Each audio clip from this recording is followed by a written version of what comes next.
शिवाजी महाराज की, छत्रपति संभाजी महाराज की जय भवानी, जय शिवाजी।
धन्यवाद शाहीर, खूप चांगला इथे कार्यक्रम तुम्ही सादर केला।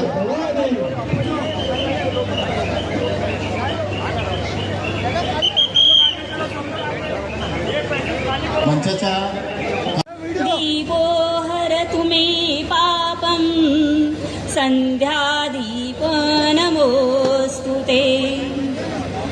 ओम असतो मा सद्गमय तमसो मा ज्योतिर्मय मृत्योर्मामृतंगमय।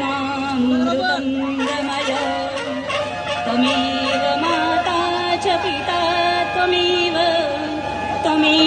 बन्धु च सखा त्वमेव। महामंडलेश्वर पूज्य श्री स्वामी विश्वेश्वरानंद गिरी महाराज विलेपार्ल्याच्या संन्यास आश्रमाची जबाबदारी आहे। वयाच्या 18व्या 19व्या वर्षी ब्रह्मचर्याचं व्रत घेतलं, त्यानंतर संन्यासी ही दीक्षा घेतली।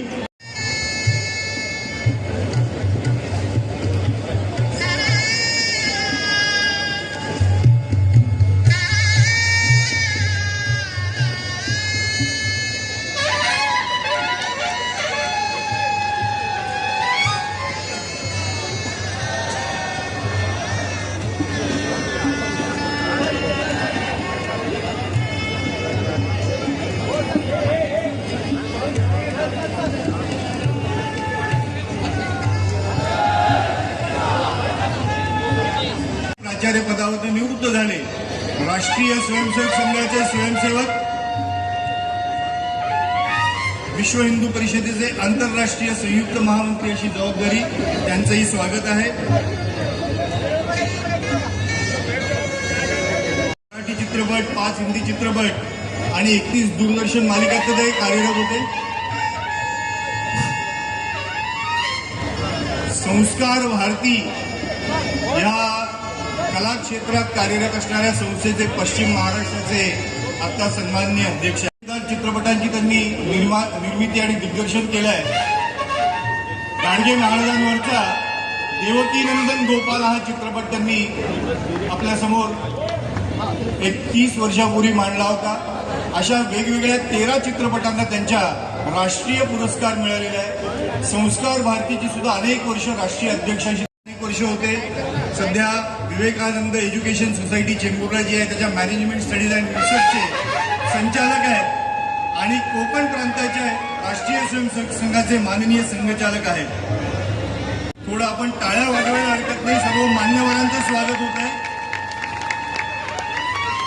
जोरात एकदा टाळ्यांचा कडकडाट होऊ दे व्यासपीठावरच्या सर्व मान्यवरांसाठी.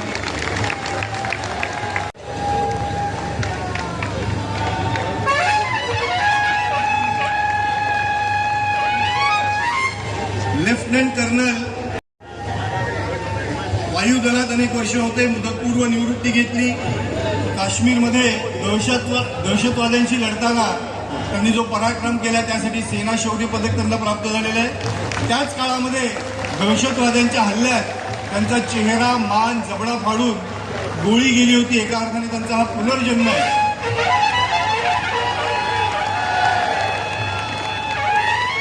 खऱ्या अर्थाने आपल्या वीरवृत्तीचं प्रकटन केलेले असे मनोज कुमार सिन्हा आपल्यामध्ये उपस्थित आहेत. त्यांच्याच सगळ्या जीवनाचं सार सांगणारी जिलेटची जाहिरातही अनेकांनी पाहिली. आंतरराष्ट्रीय स्तरावरती तिला खूप चांगल्या पद्धतीचं कौतुकही झालेलं आहे. आणि आता कोरोना काळात त्यांनी खूप चांगली कामगिरी केली आहे. तरुणांसाठी सामान्य माणसालाही भजन गुणगुणायला प्रवृत्त केलं, भजनाची गोडी लावली असे माननीय भजन सम्राट अनुप जलोटाजी आपल्यामध्ये उपस्थित आहेत. शंकराचार्यांच्या पीठाने त्यांना भजन सम्राट ही उपाधी दिली आहे. पण भारत सरकारने 2012 साली पद्मश्री देऊन त्यांचा गौरव केला आहे. माननीय अनुपजी जलोटा माननीय पिढ्यांचा लष्कराचा वारसा आहे. बांगलादेश आणि अरुणाचल क्षेत्रात त्यांनी लष्करासाठी मोठी कामगिरी केलेली आहे. आणि कारगिलचं जे अवघड युद्ध होतं या युद्धामध्ये आपलं सामरिक कौशल्य आणि नेतृत्व गुणांचं त्यांनी फार सुंदर प्रकटीकरण केलं आहे. Lieutenant colonel Jagdeep Singh मानचंदा.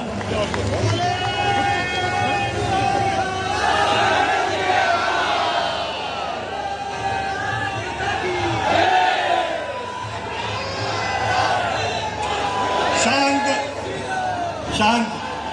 पवन Kumar Dhelia glass pen India private limited कंपनीचे कार्यकारी संचालक आहेत. श्रीमान पवन कुमार ढेलिया, श्रीमान जितेंद्र तथा Vikram Iyer bleak India private लिमिटेडचे कार्यकारी संचालक.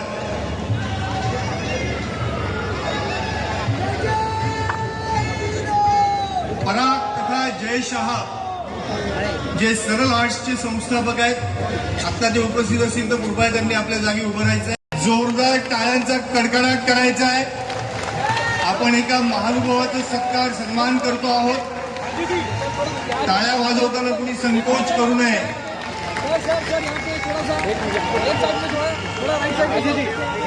Very good very good. Sir थोड़ा यहाँ पे सर सौभाग्यवती ज्योती राणे.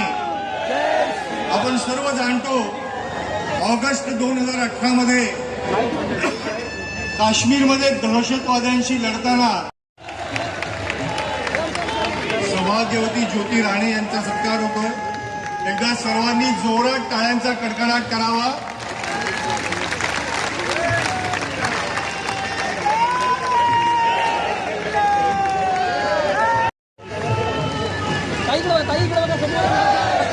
Very good. धन्यवाद.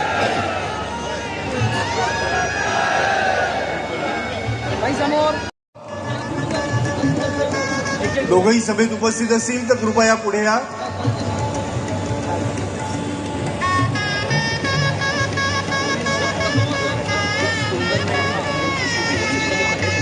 मुंबई बँकेचे प्रतिनिधी आहेत श्री नितीनजी बनकर. टाळ्या थांबवू नयेत अशी माझी सर्वांना विनंती आहे. एक 5 मिनिटं आपल्याला टाळ्या वाजवायच्या आहेत. कुठेही आपण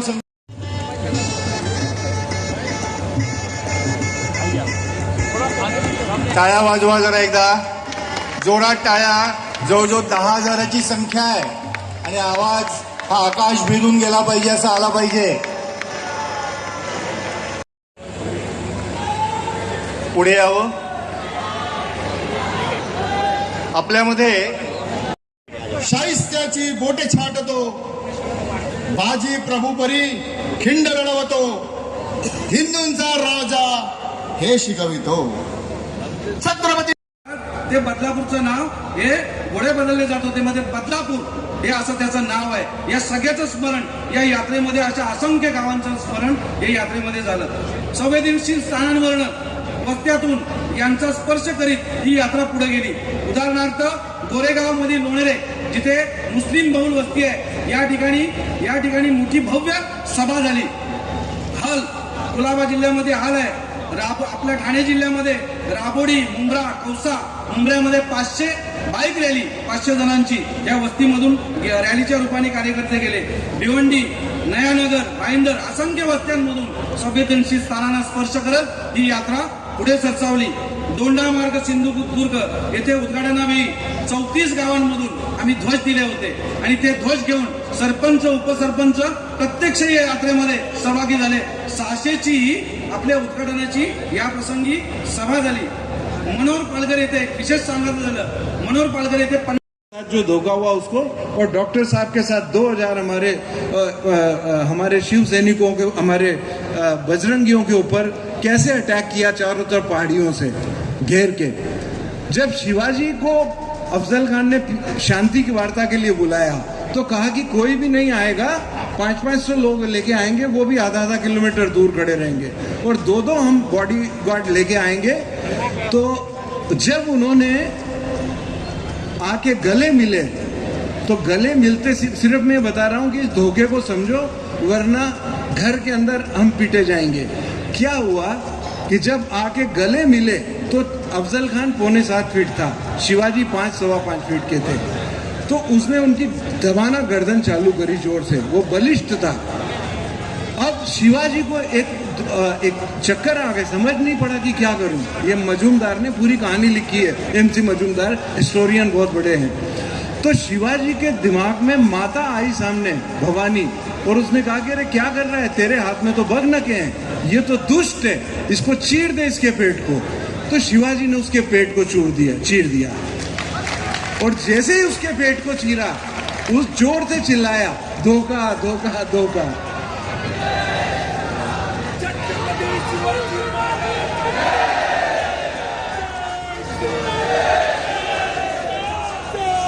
तो ये ऐसे धोखे हमारे साथ होंगे, तो इस धोखे के लिए तैयार रहिए. शिवाजी के सिर के ऊपर हेलमेट अंदर, पगड़ी ऊपर, लोहे की जैकेट अंदर. क्या करता अफजल खान, क्या करता उसका बॉडीगार्ड, उसके बॉडीगार्ड ने मारा सिर पे, उन दोनों को समाप्त कर दिया. ये ऐसी तैयारी, ऐसा मानसिकता हम लोगों की डिफेंस के लिए होना चाहिए. हम लोग ऑफेंसिव तो है नहीं, हम तो चींटी को भी नहीं मार सकते, ना मारना चाहते हैं, पर समय आए तो शिवाजी बनो, गुरु गोविंद सिंह बनो, हिंदुत्व की रक्षा करो, राष्ट्र की रक्षा करो. सभी का बहुत बहुत धन्यवाद.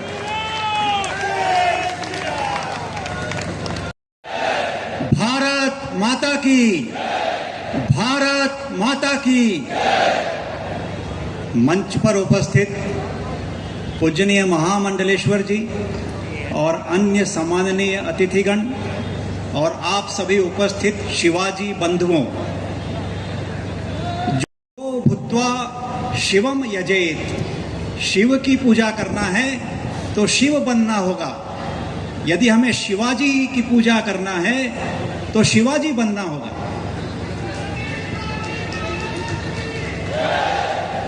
राष्ट्रीय स्वयंसेवक संघ की शाखाओं में एक खेल होता है, उस खेल का नाम है मैं शिवाजी. उस खेल में एक ध्वज लेकर के एक स्थान से दूसरे स्थान तक ले जाना होता है. 2 दल बनाए जाते हैं. एक दल शिवाजी महाराज का, छत्रपति शिवाजी महाराज का, और दूसरा दल जो होता है वो मुगल सेना का. तो छत्रपति शिवाजी महाराज के दल के व्यक्ति अपना ध्वज उठा करके दूसरे स्थान तक ले जाने का प्रयास करते हैं और मुगल सेना उसको अटैक करती है. जो भी व्यक्ति उस ध्वज को लेकर के आगे बढ़ता है, उसके ऊपर अटैक होता है, तो दूसरा व्यक्ति सामने आता है और उस ध्वज को अपने हाथ में लेकर के कहता है मैं शिवाजी, और आगे बढ़ता है। इस तरह से पूरे शौर्य और उत्साह का वह खेल होता है। यदि हमें छत्रपति शिवाजी महाराज बनना है तो हमारे जीवन में 8 गुणों को उतारने की आवश्यकता है। वो गुण क्या है? सबसे पहला गुण है शौर्य और साहस। दूसरा गुण है नेतृत्व करने की क्षमता। तीसरा गुण है स्ट्रेटेजिक थिंकिंग, जैसा कि अभी सुरेंद्र जी के बारे में बताया कि वहां नूह पर जब अटैक हुआ तो कैसे उन्होंने अपने 2000 बजरंगियों को लेकर के अपनी रक्षा की। चौथा गुण है महिलाओं के प्रति आदर और सम्मान। पांचवा गुण है अपने सभी साथियों को लेकर के आगे बढ़ने की क्षमता। और अगला गुण है सभी के प्रति विनम्र व्यवहार। और उसके बाद में जैसी परिस्थिति है उसके अनुसार अपने को ढालने की क्षमता। जब ये सब गुण हमारे इसमें आने लगते हैं तो हम सभी छत्रपति शिवाजी महाराज बनने लगते हैं। यहाँ पर बैठे सभी युवाओं को, सभी साथियों को यह आह्वान है कि वे सभी छत्रपति शिवाजी महाराज जैसे बने। आज के वक्तव्य को समाप्त करते हुए मैं केवल एक नारा दूंगा, आप सभी साथ में दोहराएंगे, मैं शिवाजी, मैं शिवाजी, मैं शिवाजी। धन्यवाद।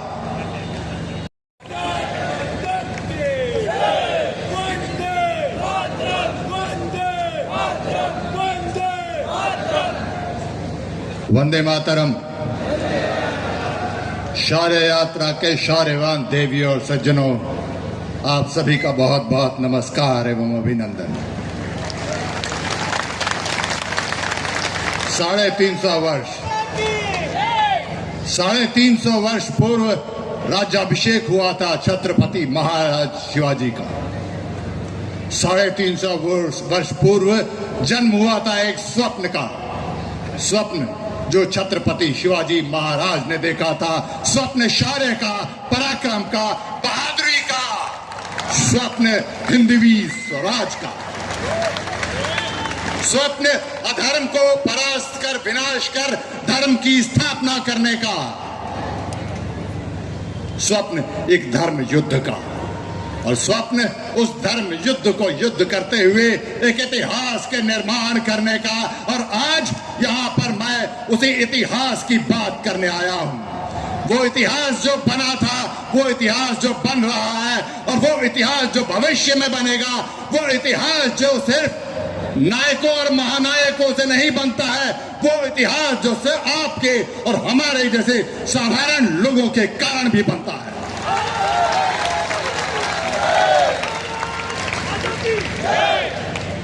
क्योंकि यदि आप समझते हैं कि धर्म युद्ध में सिर्फ राम थे तो वो भूल है आपकी। जितना राम का श्रेय है उतना ही लक्ष्मण का है, जितना हनुमान का है उतना ही अंगद का है, जितना ही जाम्बवंत का है उतना ही सुग्रीव का है, उतना ही राम की सेना के प्रत्येक वानर का है, अंतिम वानर का भी है। हम चाहे यहाँ बैठे हो, चाहे आप वहां बैठे हो, आपका प्रताप, आपका योगदान, आपका पराक्रम किसी से कम नहीं है। इस बात का बोध आपको होना चाहिए। और हर धर्म युद्ध में जो नायक और खलनायक होते हैं, हम सोचते हैं कि इतिहास इन नायकों और खलनायकों से बनता है। हम सोचते हैं कि राम और रावण से बनता है। हम सोचते हैं कि कृष्ण और कंस से बनता है। हम सोचते हैं कि कौरव और पांडवों से बनता है। हम सोचते हैं कि पृथ्वीराज चौहान और मोहम्मद गौरी से बनता है। हम सोचते हैं कि महाराणा प्रताप और अकबर से बनता है। हम सोचते हैं कि छत्रपति शिवाजी महाराज और औरंगजेब से बनता है। और ये सत्य भी है, और ये सत्य भी है, किंतु एक आंशिक सत्य है।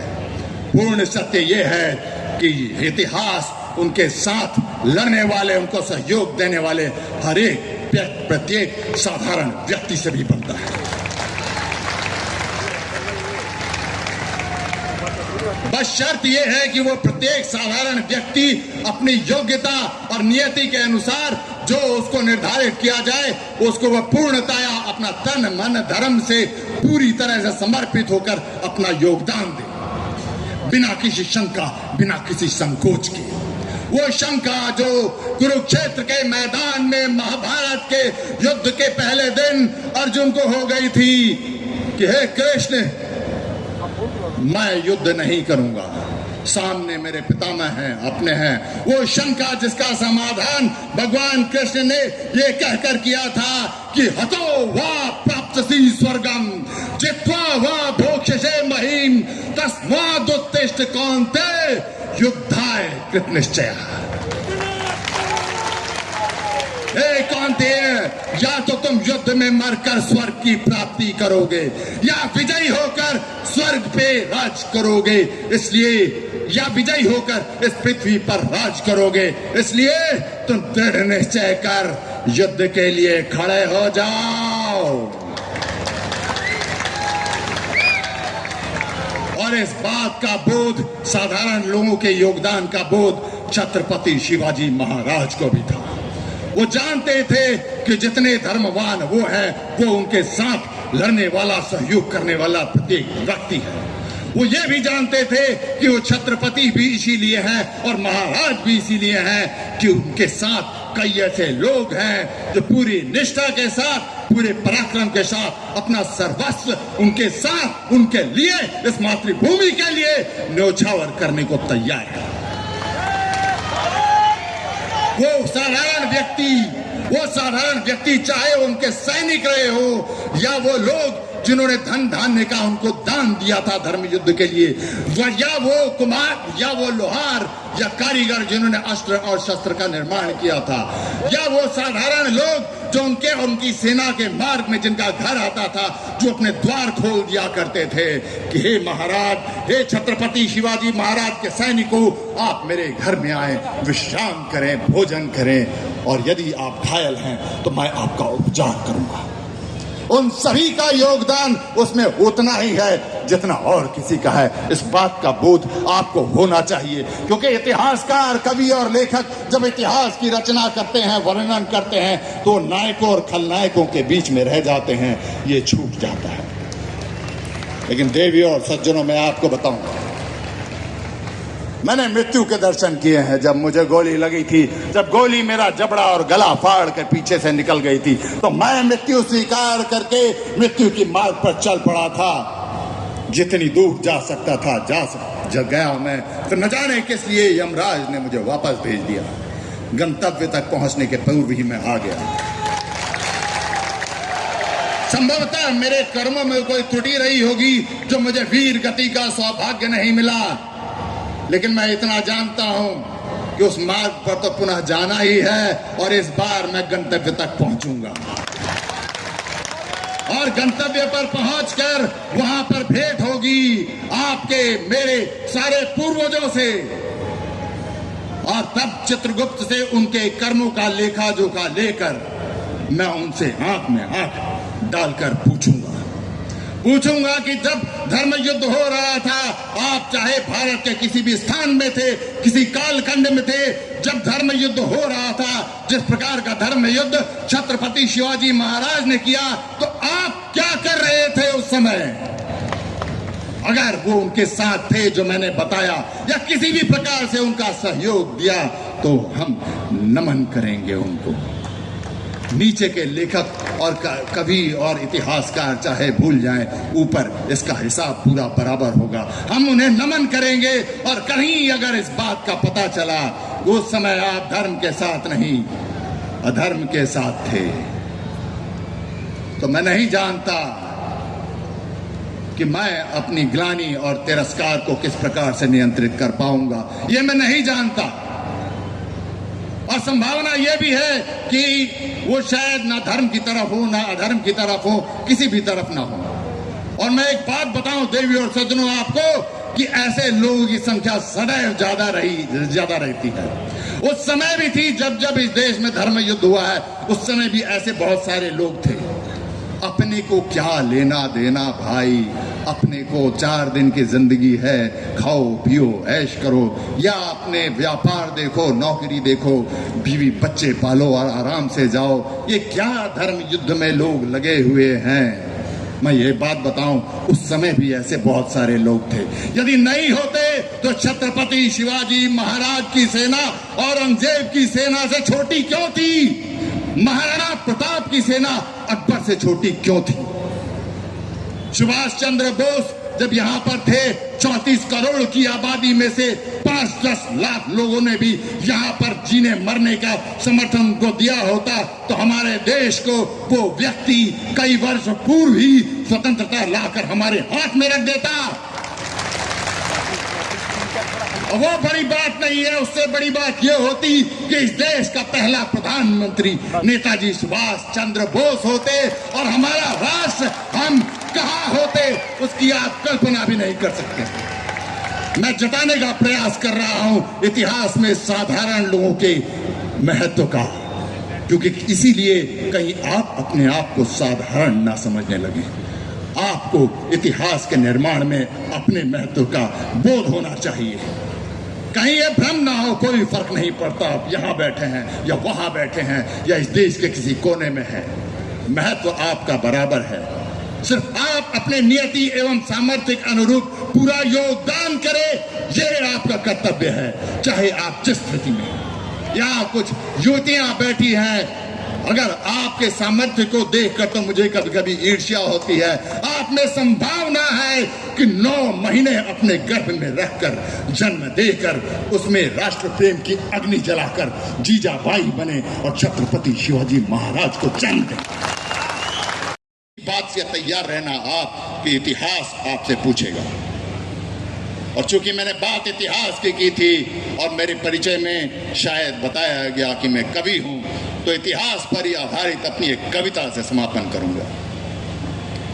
इतिहास की मोटी पुस्तकें वो अनगिनत अध्याय, इतिहास की मोटी पुस्तकें वो अनगिनत अध्याय, हर कालखंड के मानचित्र वो अक्षर या रेखाएं। वो अक्षरों से छपता है सब कुछ जो हम पढ़ते हैं और रेखाओं से मानचित्र बनते हैं। इतिहास की मोटी पुस्तकें वो अनगिनत अध्याय, हर कालखंड के मानचित्र वो अक्षर या रेखाएं।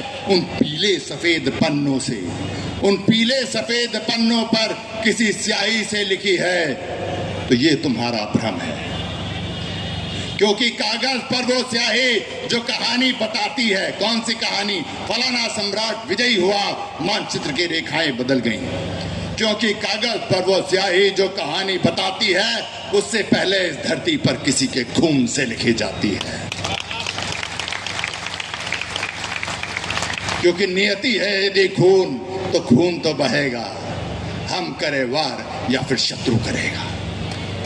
और अगर मैं इस बात को प्रमाणित करने के लिए इतिहास से ही कुछ उदाहरण दूंगा अगले अनुच्छेद में।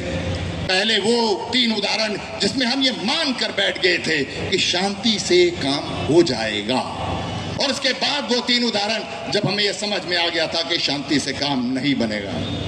तो पहला है, संग्राम यदि अहिंसा का था तो जलियांवाला क्या था? संग्राम यदि अहिंसा का था तो जलियांवाला क्या था? हिंदी चीनी भाई भाई तो 62 क्यों घटा था? बसे गए लाहौर प्रेम से, बसे गए लाहौर प्रेम से तो कारगिल क्यों फटा था? और अगले 3 उदाहरण दूसरे, इसमें सबसे पहला उदाहरण सन 71 की लड़ाई का है। अंतिम वाक्य था, बसे गए लाहौर प्रेम से तो कारगिल क्यों फटा था? किंतु जब हमने किया था वार, जब हमने किया था वार तो शत्रु टुकड़ों में बटा था। याद है सन 71 की लड़ाई? किंतु जब हमने किया था वार तो शत्रु टुकड़ों में बटा था। रावण हो या दुर्योधन, अस्तित्व तो खून से ही मिटा था। यदि सोचते हो अन्यथा तो ये तुम्हारा भ्रम है। यदि मुझ पे ना हो, संभव है कि आपको मुझ पे भी विश्वास ना हो, ये फौजी है, हम पढ़े लिखे लोगों की बात मानते हैं, तो यहाँ डॉक्टर साहब बैठे हैं, आप उनसे पूछ लीजिएगा। मुझ पे ना हो विश्वास तो कोई चिकित्सक तुम्हें बताएगा। छोटी मोटी फुंसी हो तो ठंडा मलहम लगाएगा। पर घाव यदि नासूर बना, पर घाव यदि नासूर बना तो फोड़े को चिरवाएगा। अंग अगर कोई सड़ जाए तो काट के उसे हटाएगा। अंग अगर कोई सड़ जाए तो काट के उसे हटाएगा। और करना पड़े जो शल्य, शल्य मतलब ऑपरेशन, और करना पड़े जो शल्य तो खून अवश्य बहाएगा। यदि सोचते हो अन्यथा तो ये तुम्हारा भ्रम है कोई प्रेम का मलहम, फिर भी नहीं मानते, चलो ठीक है कोई प्रेम का मलहम तो जाकर उन्हें लगा दो। हाफिज नकवी अजहर को तुम प्रेम से यहां बुलवा लो। और उन जानवरों में इंसान अगर है, उन जानवरों में इंसान अगर है तो उसको तुम जगा दो। और कर लो तुम जो ऐसा, तो एक सिपाही कह रहा है, और कर लो तुम जो ऐसा जो चाहे मुझे सजा दो, वरना करने दो मुझे काम अपना, तुम बैठो मजा लो। क्योंकि यदि सोचते हो अन्यथा तो ये तुम्हारा भ्रम है। और अंतिम है मेरी बात की जो उपेक्षा, अब ये चेतावनी है एक सिपाही की, मेरी बात की जो उपेक्षा तो कर लो फिर प्रतीक्षा।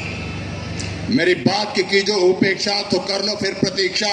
फिर होगा कश्मीर, पुलवामा, मुंबई या जहां शत्रु की इच्छा, बहेगा सिर्फ हमारा खून।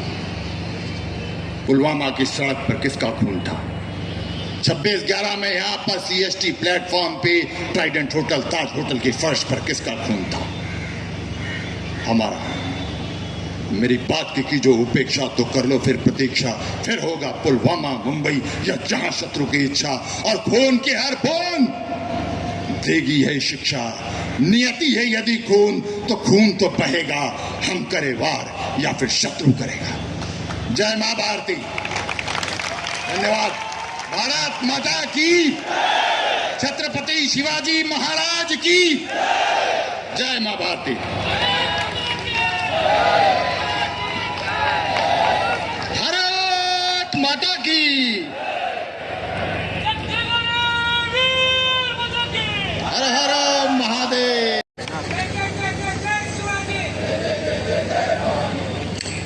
समाम पातु सरस्वती भगवती। श्री आदिशक्ती तुळजा भवानी, परम पवित्र भगवा ध्वज, समशेरीच्या धारेवरून महाराष्ट्र लक्ष्मीची पूजा बांधणारे छत्रपती शिवराय,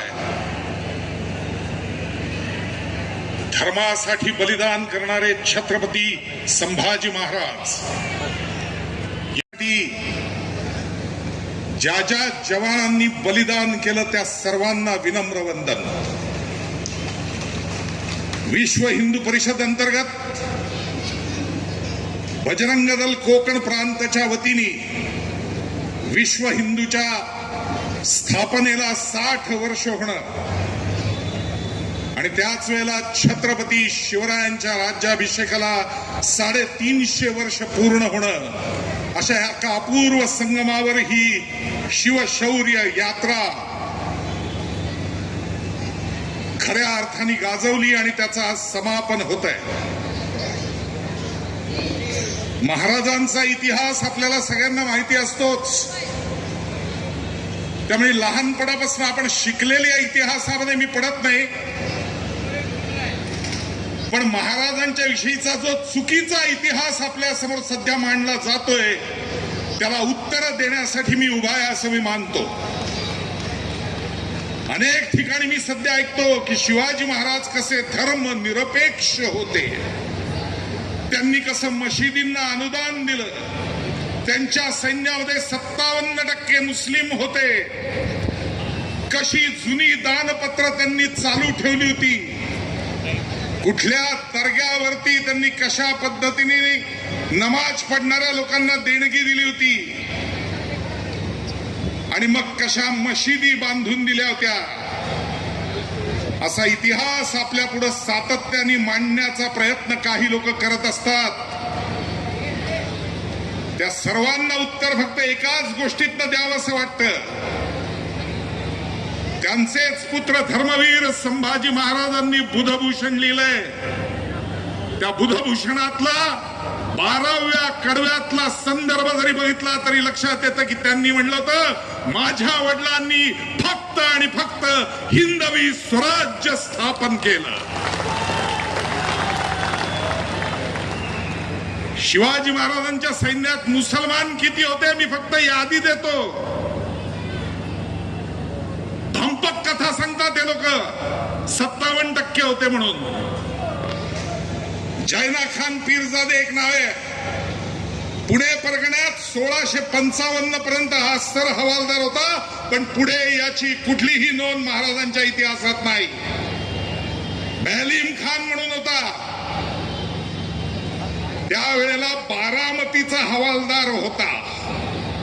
आता कळलं असेल का तिथनं हे सगळं घडतं. पण शिवचरित्र साहित्य खंडात 1643 नंतर त्याचा उल्लेख नाही. सिद्धी अंबर बगदाद होता, पुणे परगण्यामध्ये होता. 1654 पर्यंत हवालदार, महाराजांच्या कारकिर्दीत पुढे उल्लेख नाही. कासिफ बे होता, शिवापूरचा हवालदार होता, पुढच्या कारकिर्दीत याचा उल्लेख कुठेही येत नाही. पुरंदर दप्तरमध्ये एक छोटासा संदर्भ सापडतो, या पलीकडे काही नाही. नूर खान बेग होता, खूप बोललं जातं त्याच्याशी. 1657 साली पायदळाचा सरनोबत असल्या त्याची नोंद आहे, पण हा मोगलांना जाऊन मिळाला. गद्दार हा गद्दारच असतो. दौलत खानचा उल्लेख येतो, महाराजांच्या आरमाराचा अधिकारी. 1675 सालचा जुनातला जुन्यात उल्लेख आहे. पण 1680 नंतर मराठ्यांच्या इतिहासाची साधनं वाचावीत, कुठेही उल्लेख सापडत नाही. दर्या सारंगचा उल्लेख येतो, नौसेनेचा अधिकारी. पण 1678 साली याला आणि त्याच्या मुलाला महाराजांच्याच आज्ञेने कैद करून त्यांना बाहेर काढून टाकलं होतं. एक पारसनीस होता, फारसीचा जाणकार, गाझी हैदर. काही तांत्रिक गरजेसाठी काही दिवस त्याला ठेवल्याची नोंद आपल्याला सापडते. याचं कारण इतर राज्यकर्त्यांची जी फारसीतली पत्र यायची त्याला उत्तर देण्यासाठी ती जाणणारा जाणकार हवा होता म्हणून. पण तो पारसनीस म्हणून याच्या पलीकडे काही नाही. सिद्दी हिलाल आणि त्याचा पुत्र सिद्दी याया यांचा उल्लेख येतो. पण सिद्दी हिलाल कोण आहे हे समजून घ्या. खेळोजी भोसल्यांचा कृतपुत्र आहे, म्हणजे गुलाम म्हणून विकत आणलेला आहे, आणि त्याचं संगोपन खेळोजी भोसल्यांनी केलं होतं. पन्हाळगडाच्या वेढ्यातून महाराजांना सोडवता याला मरण आलं, पण पुढे कुठलाही उल्लेख सापडत नाही. मदारी मेहतरचं एक फार वर्णन करतात, इतिहासात हे नावच नाही, असा कुठलाही माणूस नाही. सर्व इतिहासकारांना विचारा.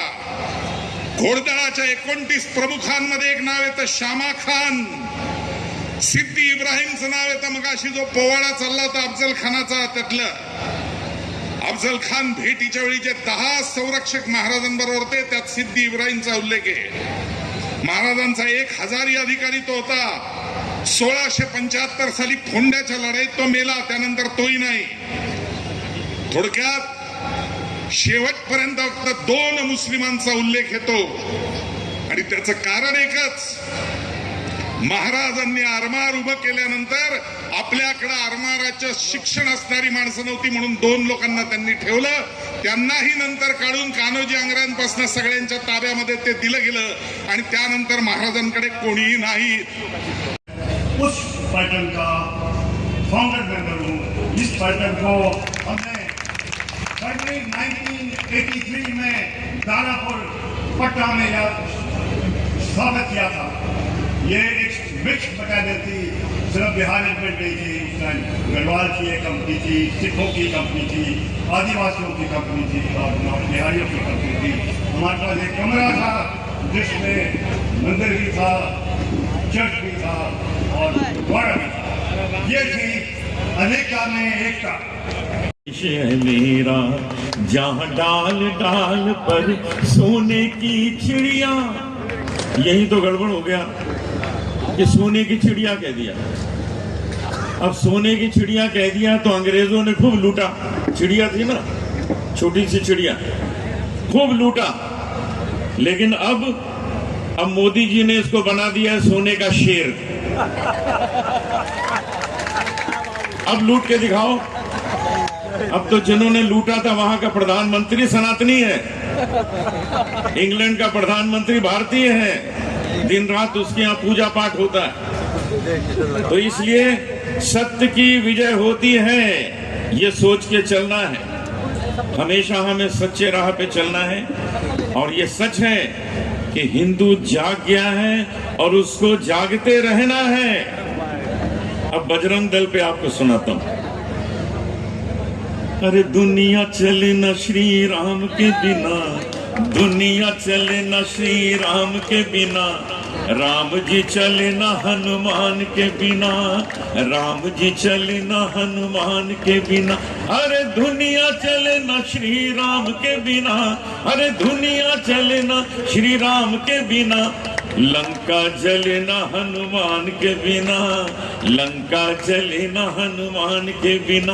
अरे दुनिया चले न श्री राम के बिना, दुनिया चले न श्री राम के बिना, सीता जी न मिले हनुमान के बिना, सीता जी न मिले हनुमान के बिना। अरे दुनिया चले न श्री राम के बिना, लक्ष्मण जी न हनुमान के बिना, लक्ष्मण जी न हनुमान के बिना। तो जागते रहो, हमेशा जागते रहो। हिंदू जाग गया है। भारत माता की धन्यवाद। सभी आए हुए शिव भक्तों का, बंदर के कार्यकर्ताओं का और मंच पे उपस्थित मान्यवरों का बहुत बहुत धन्यवाद। इस कार्यक्रम में जो महानगर पालिका और स्थानिक पुलिस प्रशासन ने जो मदद की है उसके लिए धन्यवाद। यहाँ के जोन 5 के डीसीपी ने बहुत मदद की, उसके लिए भी बहुत बहुत धन्यवाद। और प्रत्यक्ष अप्रत्यक्ष रूप से जिन्होंने भी इस कार्यक्रम के लिए सहकार्य किया, आसपास के सोसाइटी के जो लोग हैं उन्होंने भी आज हमें बहुत मदद की है। इसलिए यहाँ के सोसाइटी के निवासियों का भी बहुत बहुत धन्यवाद बजरंग दल की तरफ से। जय श्री राम। मारो निघाला वे परिते, देवदास पावती पट्टे, यदर्थी संशयो नाही, देव मस्तकी धरावा, अवगा हलकल्लोळ करावा, मुलुक बडवावा की बुडवावा, धर्म संस्थापनेसाठी। छत्रपती श्री शिवाजी महाराज की जय, धर्मवीर छत्रपती श्री संभाजी महाराज की जय, भारत माता की जय, हिंदू धर्म की जय। जय देव।